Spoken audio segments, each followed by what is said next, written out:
guys! Ayan, magluluto tayo today na nilupak. Ayan, o balinghoy. Made of balinghoy. Ayan siya guys. So, ito yung ating steam na cassava. Binili sa Asian market ulit.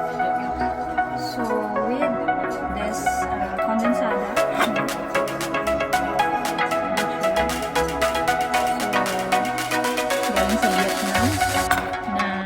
Kondensada. So, ayan guys. Ano siya, after this, after ma-steam itong cassava, hahaluin na siya ng, lalagyan siya ng sweetened shredded coconut. So, ito yung gamit namin dito. Bali, ito yung dry na coconut. Ayan siya. So, i-mix natin all together yung condensada with the sweetened, the shredded coconut dito sa ating cassava. Plus, lalagyan natin siya ng star margarine. Ayan guys. Lalagyan natin siya ng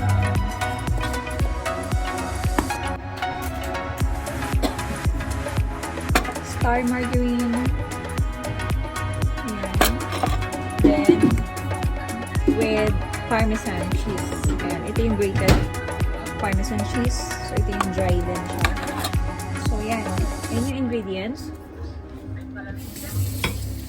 So, habang ginagawa ng husband ko,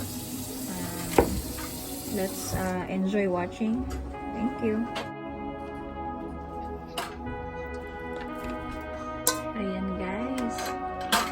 Tinatanggalan na siya ng ano tawag dyan sa ano? Ha? Excess na ano? Ugat? Ayan, kailangan tanggalin yung ugat guys. Ayan siya. O, nasa gitna normally. Ayan, tas dito siya i-mix-mix o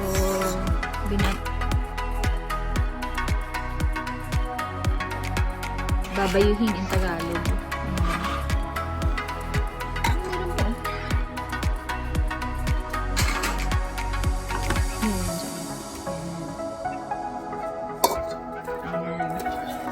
Habang binabayo ng husband ko yung cassava. That's how it's been done.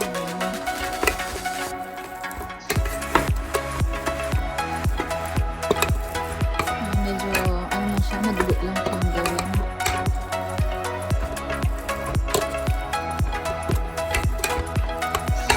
Kailangan talagang gawin. Walang buo-buo.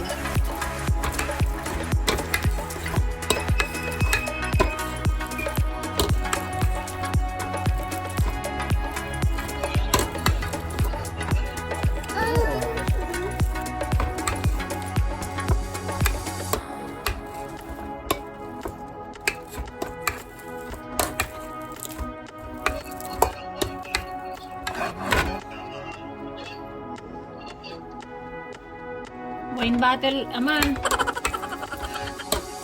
Bubog. Bubog.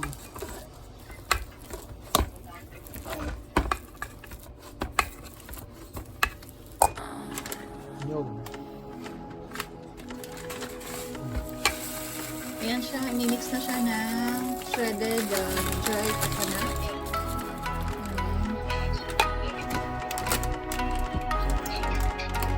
Mix na siya guys, yung pagpagawa ng nilupak.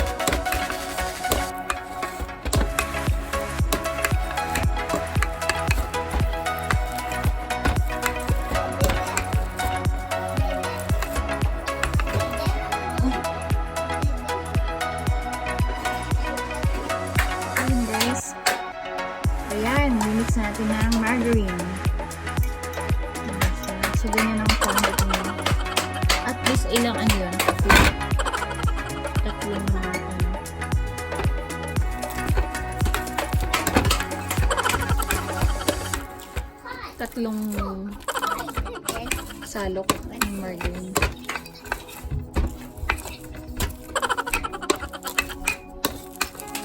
Ita. Ita.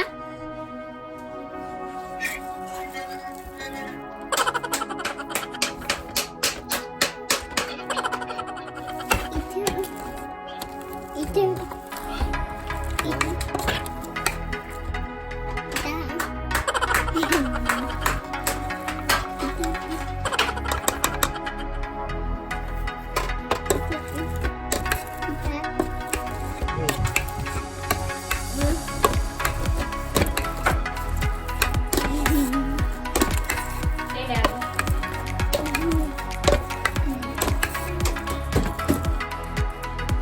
Ayan guys, nalagay na yung condensed milk.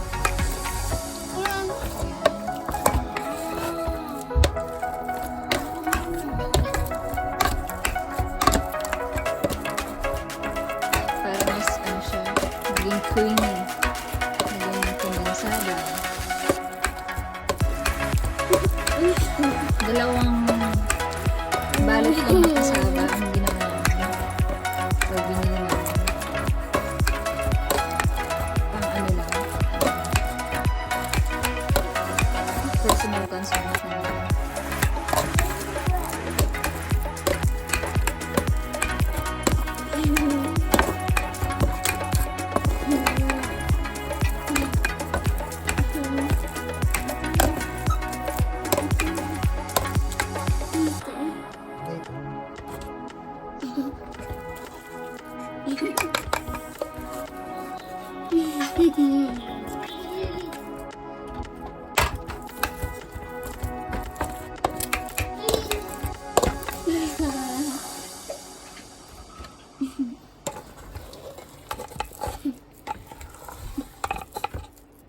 Kailangan sandali.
Texture niya, mukhang madurog na siya guys. Tapos later, yun na nalagyan siya ng cheese. Yun yung shredded na Parmesan cheese.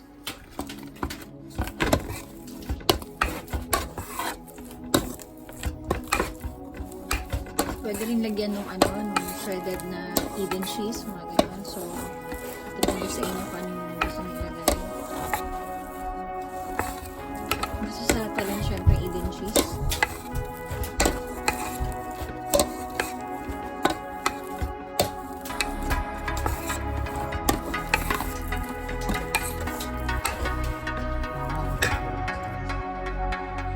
A few moments later. Guys, ito na yung finished product ng NILUPAK. Ayan siya. So, ita-transfer na natin sa malinis na lagayan.